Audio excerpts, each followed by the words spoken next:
অভয়ার সাথে যা ঘটলো তারপর থেকে এই যে প্রাতিষ্ঠানিক যে খুন ধর্ষণের ঘটনা, শাসক দলের পক্ষ থেকে যা যা হলো, যে পুলিশ প্রশাসনের যে ভূমিকা আমরা দেখলাম, সেইগুলোকে ধামাচাপা দেওয়ার জন্য এই প্রকল্পের প্রচারকে ব্যবহার করা, এই জিনিসটাকে খারাপ বলে আমরা মনে করি। যদি সঞ্জয় রায় একা হয়ে থাকে, তার পরদিন সকালবেলা শাসক দলের যত নেতা, মন্ত্রী, এমএলএ, ডেটা অপারেটর, ট্রেড সিন্ডিকেটের মাথারা কিভাবে সেটা সুইসাইড বলে চালিয়ে দেওয়ার প্ল্যানটা করতে পারলো। আমাদের 3 জনকে বদলি করে দেওয়া হয়েছে, ট্রান্সফার বেআইনিভাবে, সেইটা এখন হাইকোর্টে কেস চলছে, আমরা জানি না কতদিন চলবে। একদম বাচ্চা বাচ্চা ছেলে মেয়ে যারা এমবিবিএস পাস করেনি, তাদের বাড়িতে পুলিশের চিঠি যাচ্ছে মিথ্যে মামলার 1 বছর আগে। আর 14ই আগস্ট কারা ভাঙচুর করলো সেটা পুলিশ ধরতে পারলো না। বলতো পুলিশ আসলে কাদের পক্ষে? একেবারে অভয়াকাণ্ডর গোটা একটা বছর, গত 8ই আগস্ট আপনাদের যে রাত দখল, সেটারও একেবারে সাক্ষী ছিল এই তিলোত্তমা। আজকে 14ই আগস্ট, গত 14ই আগস্টেও যে জনসমাবেশ দেখেছিলাম, এই 14ই আগস্টও একই জনসমাবেশ। কিন্তু মুখ্যমন্ত্রী কিন্তু অন্যদিকে একেবারে কন্যাশ্রী দিবস পালন করছেন। তিনি মঞ্চ থেকে বলছেন যে 93 লক্ষ ছাত্রী উপকৃত হচ্ছে, চাই সেটা 1 কোটি হোক। 1 কোটির জায়গায় একটা অভয়া এখনও বিচার পায়নি, একটা কসবা ল কলেজ এখনও বিচার পায়নি, একটা তামান্না বিচার পায়নি। সেটার কি হবে? সেই বিচার কোথায়? দেখুন, প্রথম কথা যে প্রকল্পের কথা আপনি বললেন, সেই প্রকল্প খুব অপ্রয়োজনীয় বলে আমি মনে করি না।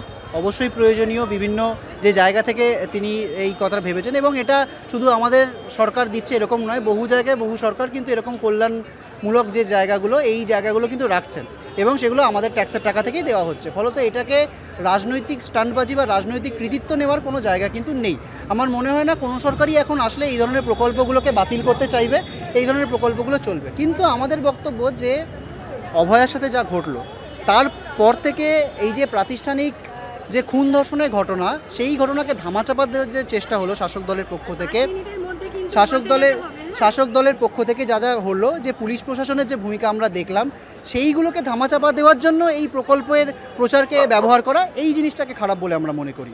অনুদানের গল্প, এই যে ক্লাবে ক্লাবে 1 লক্ষ, মনে নেই এখন, 85,000 থেকে বাড়িয়ে 1,10,000 করা হচ্ছে, এইগুলোকে ব্যবহার করার বিরোধী আমরা।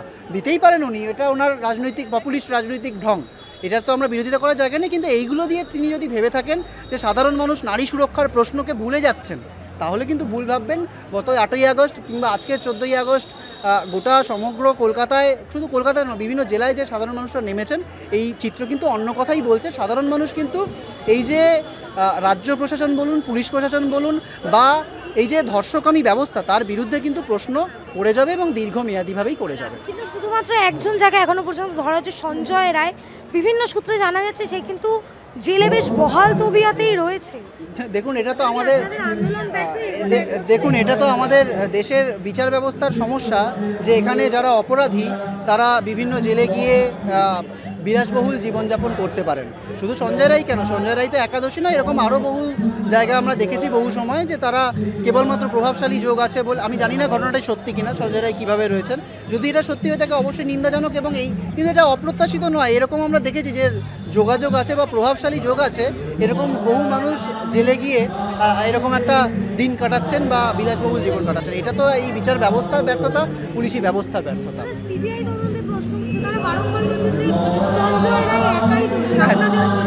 দেখুন, যদি সিবিআই এটা বলে থাকে তাহলে সে বৃহত্তর ষড়যন্ত্রের কথা চার্জশিটে লিখেছিল কেন? যদি একা সঞ্জয় রায় থাকে, তাহলে তথ্য প্রমাণ লোপাটের জন্য 2 জনকে গ্রেপ্তার কেন করা হয়েছিল? যদি একা সঞ্জয় রায় দোষী হয়ে থাকে, তাহলে একজন সিভিক ভলেন্টিয়ার মদ্যপ অবস্থায় রাত্রি 4টের সময় একটা সেমিনার রুমে ঢুকে নিশ্চুপে বেরিয়ে গেল কীভাবে?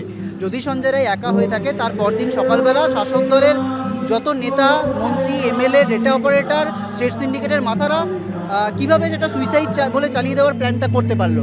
কেন বাবা মার হাতে টাকা গুঁজে দেওয়া হলো? কেন দ্বিতীয়বার পোস্টমর্টেমের জন্য না রেখে পুলিশ কর্ডন করে বের করে নিয়ে গেল, পুলিশ দেহ তড়িঘড়ি সৎকার করলো?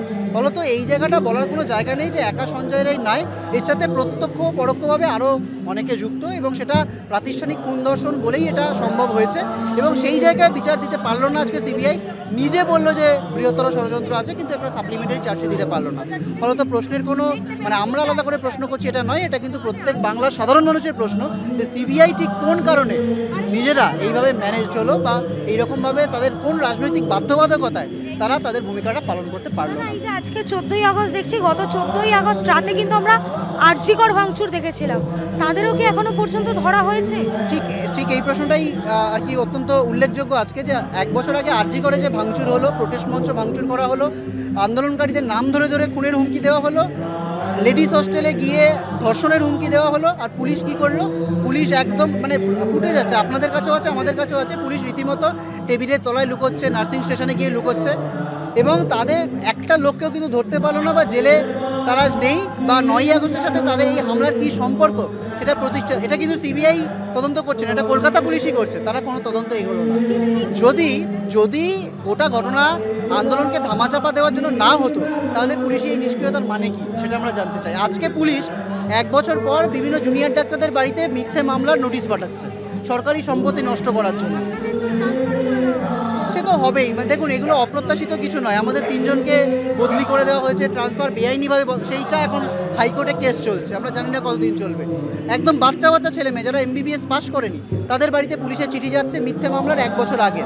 আর 14ই আগস্ট কারা ভাঙচুর করলো সেটা পুলিশ ধরতে পারলো না, বলতো পুলিশ আসলে কাদের পক্ষে, পুলিশ প্রশাসন আসলে কাদের পক্ষে সেটা স্পষ্ট, আসলে ধর্ষকদের পক্ষে।